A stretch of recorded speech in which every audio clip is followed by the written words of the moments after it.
Atin pong talakayin yung tanong po ni Nair. Good morning po, ma'am. Pabalik-balik po yung lagnat na nasa ospital ngayon, yung papa ko po. Puro negative ang result. Pag lalagnatin naman po siya, nagpapanik naman po, gusto namin maghingi ng referral, kaya lang sabi ng doktor pagdating sa city, sa labas pa din daw ho, sobrang daming pasyente. Ang hirap talaga, walang ibang makapitan kung ang Diyos lamang. Nagtanong na po ako sana kung anong pwedeng mapainom sa pabalik-balik na lagnat. At nag-research po ako, nakita ko po yung video nyo. Sumakit na rin po kasi ulo ko. Anong dahilan? Kasi puro negative naman na result. Buntis po ako pero walang ibang magbantay sa kanya. Walang papalit sa kapatid ko kasi yung nanay ko ay may karamdaman din. Nakakaawa po alam niyo ho, nakakaawa talaga yung sitwasyon yun, Nel. Mahirap talaga kapag may sakit ang mahal mo sa buhay, lalo na kung paulit-ulit ang lagnat at hindi mo alam kung anong dahilan. Sa ganitong sitwasyon, importante yung tamang tulong medikal. Mag-subscribe po kayo sa aking YouTube channel sa mga first time po nakapanood. Rose Alfonso po yung aking YouTube channel at ang akin na pakiclick lang po yung bell para ma-update kayo sa aking mga bagong video. Ganon din sa aking Facebook page, Patnubay sa Kalusugan. Pakiclick lang po yung follow, like, and share. Ngayon, talakayin po natin yung pabalik-balik na alagnat. Merong iba pang dahilan kung bakit hindi ito nawawala. Minsan may mga infection o condition na hindi agad lumalabat sa test. Mahalaga rin na ipagpatuloy ang pakikipag-unayan sa doktor at ipaalam ang kanyang simptomas. Ang patuloy na lagnat, lalo na kung walang malinaw na dahilan, ay isang senyales na dapat seryosohin. Ito'y maaaring nagpapahiwatig ng isang mas malalim na problema sa kalusugan. Bakit dapat alalahanin ng patuloy na lagnat? Maring ito'y simptoma na iba pang mga sakit. Ang lagnat ay madalas simptoma ng iba't ibang sakit mula sa simpleng sipon hanggang sa malubhang kondisyon tulad ng infection, pamamaga, o kahit na cancer. Maaring magpahiwatig ng isang malalang sakit ito. Kung ang lagnat ay hindi gumagaling at paulit-ulit bumabalik, maaring ito'y isang malalang sakit na nangangailangan ng masusing pagsusuri at paggamot. Maaring magpahinga yung katawan, ang patuloy na lagnat ay maaring magdulot ito ng pagkapagod, pananakit ng katawan at pagkawalan ng ganang kumain. Di ba pagka may lagnat tayo, nahahapo tayo, tapos masakit ang katawan natin at nawawala tayong ganang kumain.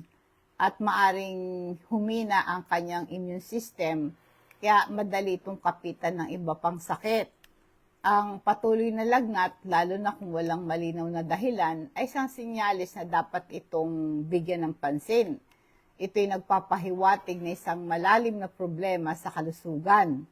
Bakit dapat alahlahanin ang patuloy na lagnat? Maring sintomas ito ng iba't ibang sakit. Ang lagnat ay madalas na simptoma ng tulad na sabi ko mula sa simpleng sipon lang, maaring merong infection sa loob, merong pamamaga, or even cancer. Kaya nga po yung dapat siyang magpahinga, pagpatuloy yung lagnat niya, tsaka po kumain po siya ng masustansyang pagkain, magpahinga at kumain ng tama para lumakas ang kanyang immune system, yung panlaban niya sa sakit. Kasi yung pong makakatulong sa kanya yung vitamin C. Kasi napakahalaga sa proper function ng immune system natin at pinoprotektahan ng katawan natin sa infection dahil tumutulong ang vitamin C sa production ng white blood cells na ito'y pandepensa natin sa germs na nagdudulot ng lagnat. Ang vitamin C napapabilis yung healing process kasi nagkakaroon ng promoting the new formation ng new cell. At ang vitamin C tumutulong sa absorption ng vitamin C mula sa pagkain para huwag kang manghina. Kasama po nito ay Super B complex. Ito ay combination ng 8B vitamins para sa ganon yung mga hindi nakakatulog, masyadong stressful ang buhay at walang lakas, ang vitamin C Super B Complex magbibigay sa iyo ng pananggalang sa panghihina. Inumin mo to sabay, no?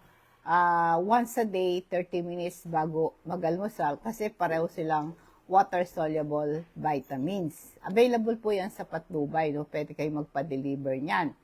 Kaya inulit ko ang mga posibleng dahilan ng patuloy na lagnat, infeksyon. Maring merong bakterya, may virus, or may fungal infection, nagiging sanhi ng patuloy na lagnat. Tulad na nasabi ko kanina, minsan hindi agad nakukuha sa test yung result. It takes time. Merong mga tinatawag nating autoimmune disease na ang sakit na to kung saan inaatake ng immune system mo ang sariling tissue ng katawan. O kaya yung cancer, may ilang mga kaso ng cancer maaaring nagdudulot ng patuloy na lagnat. Merong ilang mga gagamot, maaaring sanhi ito ng lagnat bilang side effect. Meron ding mga conditions sa endocrine gland, may problema sa thyroid gland or adrenal gland, nagdudulot din ito ng lagnat. Ano dapat mong gawin kung patuloy na nilalagnat? Siyempre, magpa-check up talaga sa doktor para malaman ang sanhi ng patuloy na lagnat niya, kumonsulta sa isang espesyalista talaga at ibigay yung kumpletong kasaysayan ng pasyente, sabihin sa doktor kung ano nararamdaman niya, kabilang yung mga simptomas, sakit ng ulo, may ubo ba o nagtataiba. Sumailalim talaga siya sa mga pagsusuri, mag-order ito ng blood test, urine test, or mga study para matukoy ang sanhi ng lagnat. Sundin ang rekomendasyon ng doktor kung merong na-diagnose na sakit. Sundin ang lahat ng rekomendasyon ng doktor para gamutin siya. Meron po tayong crystal oil, ito concentrated na plant extract. Nakakalis ito ng pananakit ng muscle at mga pamamaga. Kung may arthritis ka, may muscular pain ka, ihaplas mo lang yan. Kung di ka makatulog, amuyin mo yan, aplas mo sa dibdib mo, sa noo mo, sa ulo mo. Pang-relieve din ito ng headache tsaka hilo. Amuyin mo yan, nakakalis ito ng hilo, baradong ilong, nakiklear yung congestion kung nag-i-improve ang respiratory health mo.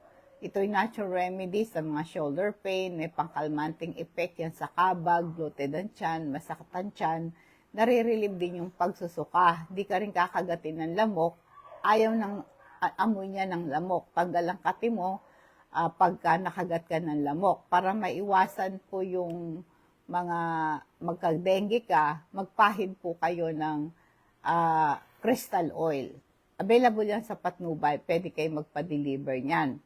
Paano po maiwasan ang patuloy na lagnat? Uminom kayo palagi ng maraming tubig para maiwasan yung dehydration. Magpahinga, matulog, makakatulong ito para gumaling ang katawan.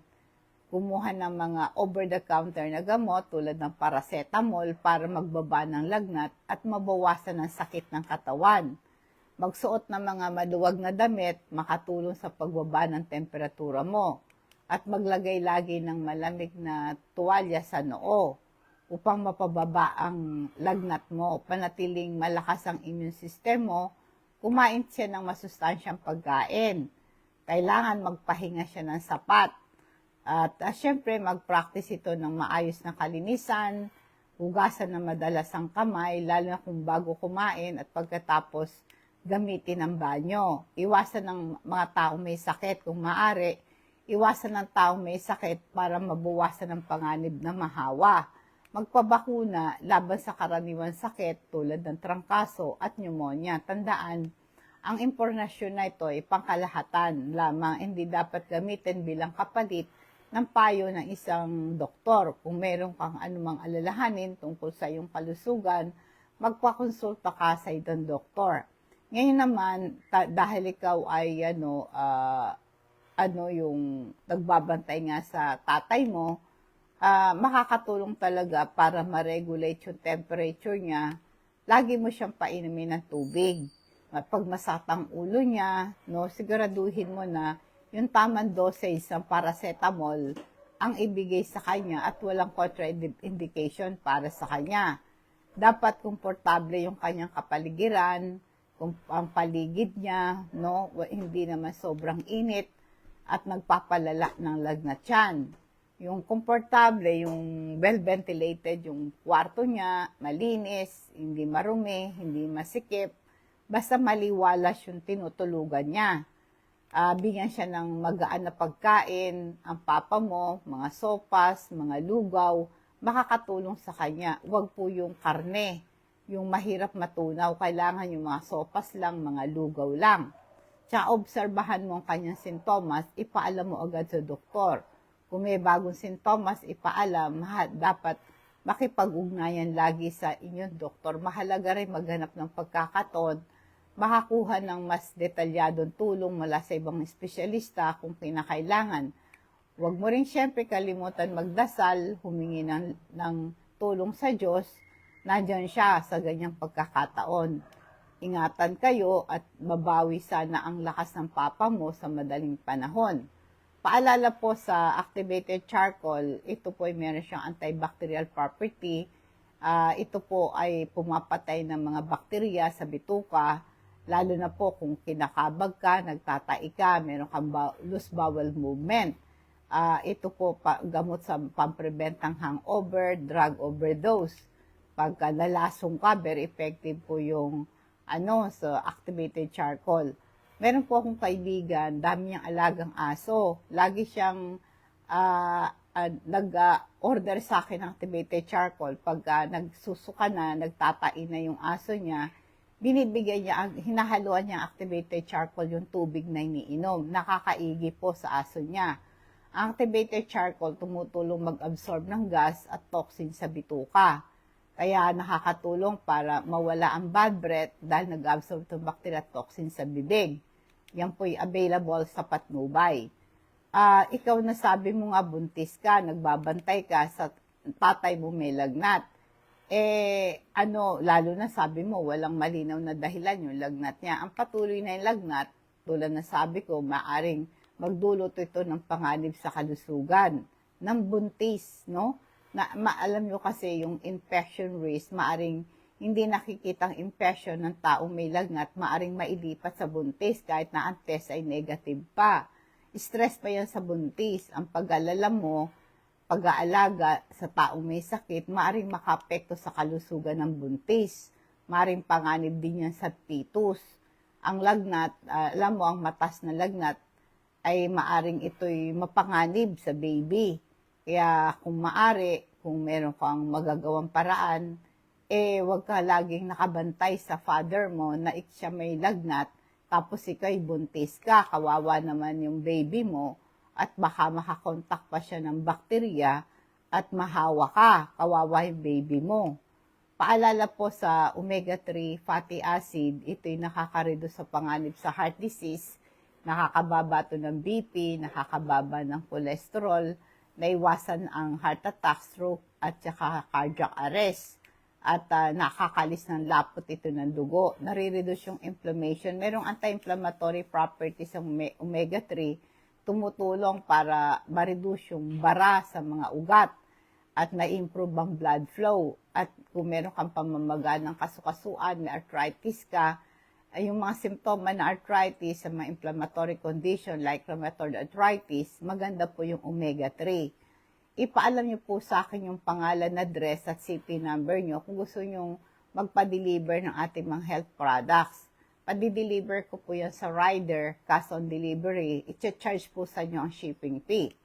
Kaya ngayon po, dadako tayo sa food for thought natin bilang pagwawakas, 1 Peter chapter 4 verse 16. Ngunit kung ang isang tao ay magbata na gaya ng Kristiyano ay huwag mahiya, kundi luwalhati ang Diyos sa pangalan nito. Sa ibang salin, ang sabi, ngunit kung kayo'y magdusa dahil sa pagiging Kristiyano, huwag ninyong ikahiya ito, sa halip magpasalamat kay sa Diyos sapagkat taglay ninyo ang pangalan ni Kristo.